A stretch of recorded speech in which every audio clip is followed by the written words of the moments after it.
شب قدر است که نور از آسمان بر آسمان خیزد، صدای مرحبا از رگ رگ جان و جهان خیزد. الله سبحانه و تعالی در این ماه یک شب را قرار داده که بهتر از 1000 ماه گفته. حالا این بهتر بودن مفسرین اشاره میکنن که در اینجا آمده که خیر من 1000 شهر، بهتر از 1000 ماه. حالا این بهتر بودن 10,000 ماه هست، 100,000 ماه هست، میلیون ماه هست، الله میفهمه و الله میدانه. این که 1000 ماه ما بگیریم، 1000 ماه بیش از 80 سال، یعنی 83 سال و چند ماه میشه. یعنی یک انسان اگر در طول عمر خو اگر 40 سال 50 سال عمر کنه، 60 سال عمر کنه، 10 مرتبه شب قدر دریافته، اگر 20 مرتبه 20 رمضان از عمر خو شب قدر دریافته باشه، شما حساب بکنیم که به نزد الله سبحانه و تعالی اجر ازی، پاداش ازی، عمر ازی در حقیقت ما میگیم شخص 40 ساله 50 ساله، اما از روی حسنات عمری و به هزارها سال میکشه. پس در این ماه مبارک رمضان شب الله سبحانه تعالی قرار داده که انا انزلناه فی لیلة القدر، سوره کامل ما پیرامون قدر و شب قدر و شب قرآن، شب ایمان، شب راز و نیاز امشب، مناجات تا سحر از هر دهان و هر زبان. شبی که دارای قدر و منزلته. قدر و منزلت یعنی چی؟ یعنی قرآن در اون شب نازل شده و به شب قدر و منزلت داده.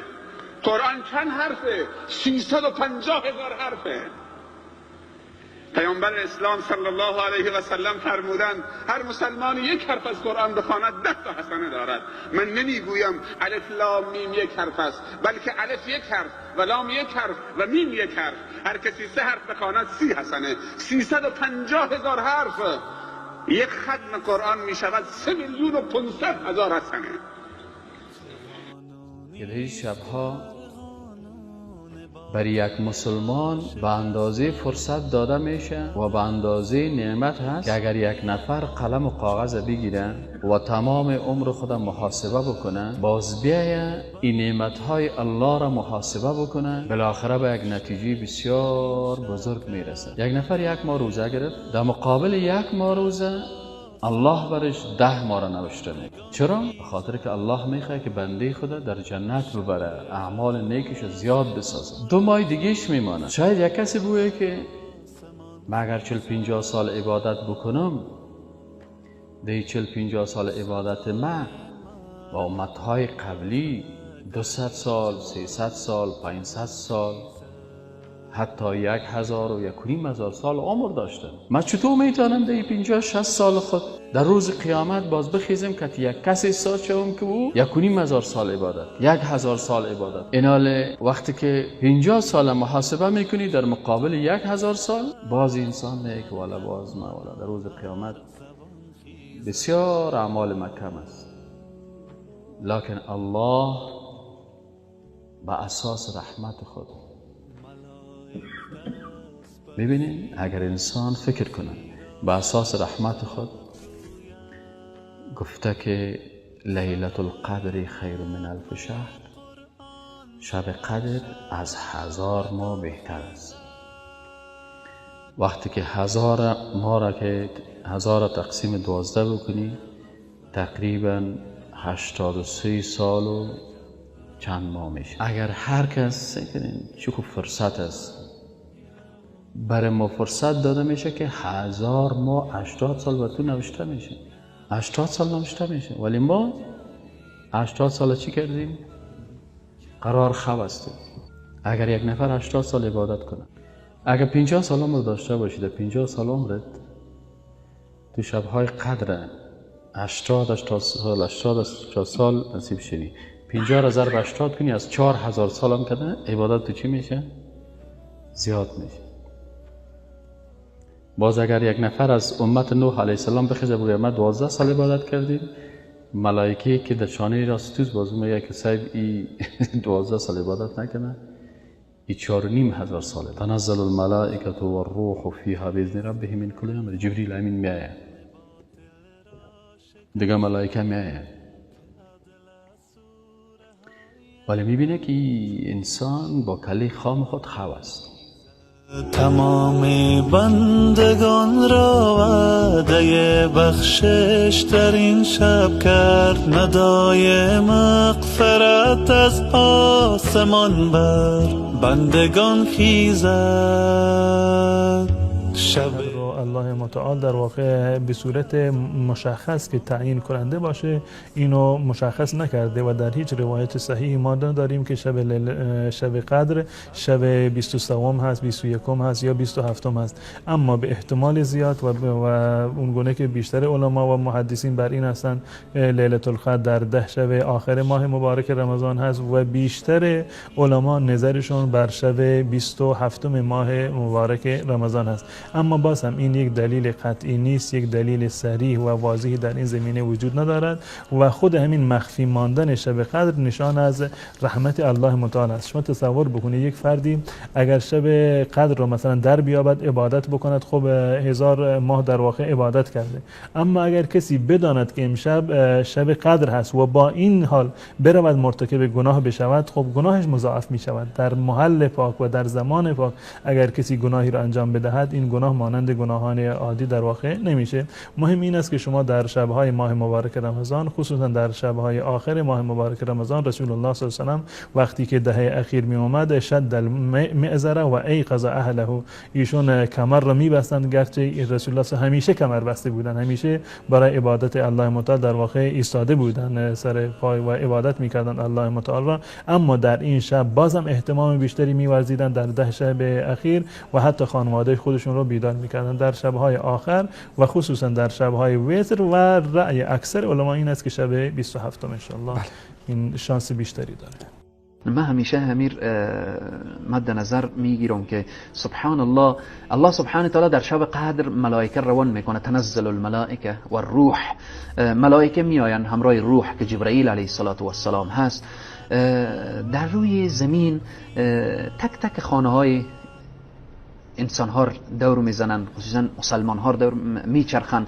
چی کسی به عبادته، چی کسی به دعایه، چی کسی به نیایشه، چی کسی خلاصه مشغول و مصروف عبادت الله سبحانه تعالی. وقتی کسی مصروف و مشغول عبادت بود، بر او دعا میکنن، سلام میکنن، رحمت و درود میفرستن.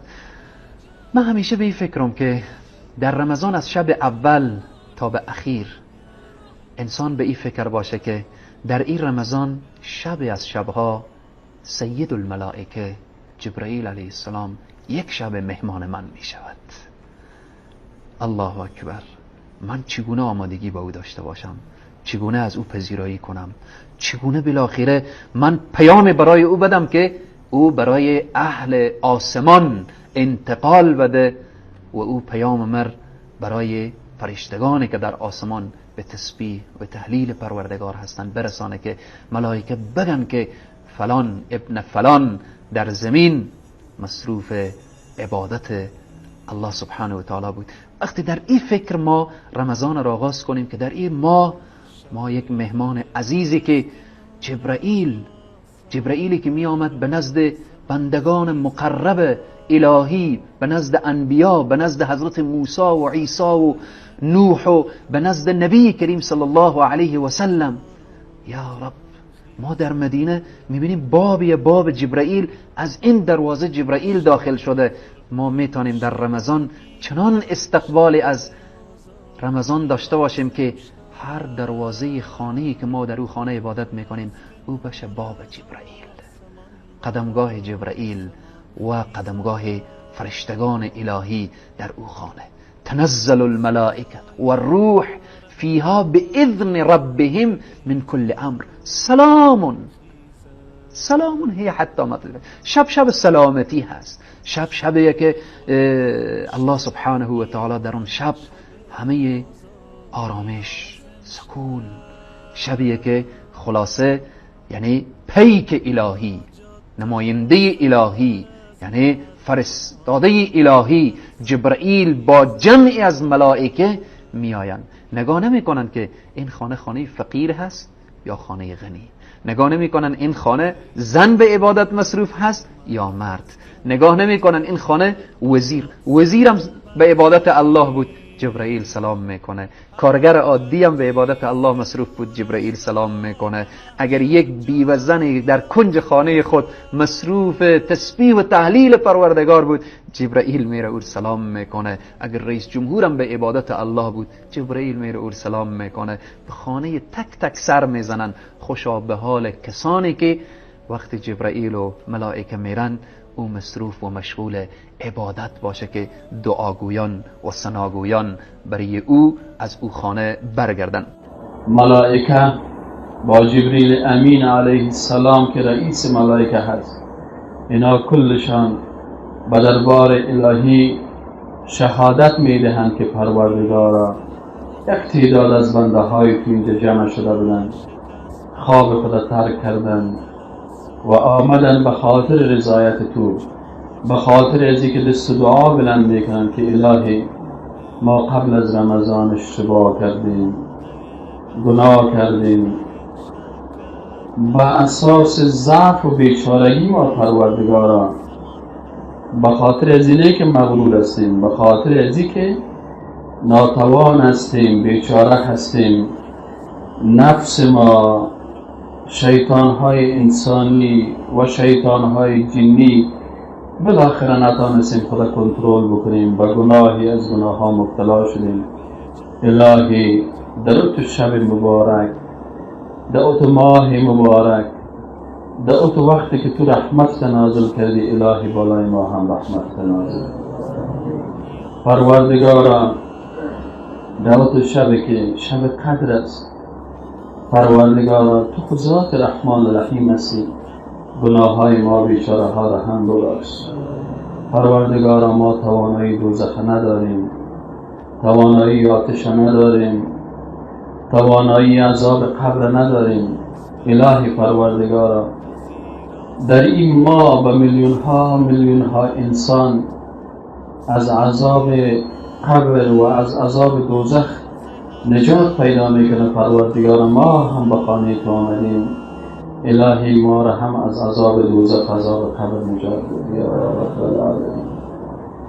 و وقتی که یک بنده با عجز، با نیاز، با تواضع اعتراف میکنه، اقرار میکنه به گناه و اشتباه خود و توبه میکنه و بارگاه الله رجوع میکنه، این ملائکه که پایین شدن بالای زنا رحمت الله را و این قسم که رحمت الله بالای زنا نازل میشه، سکون و آرامش نازل میشه.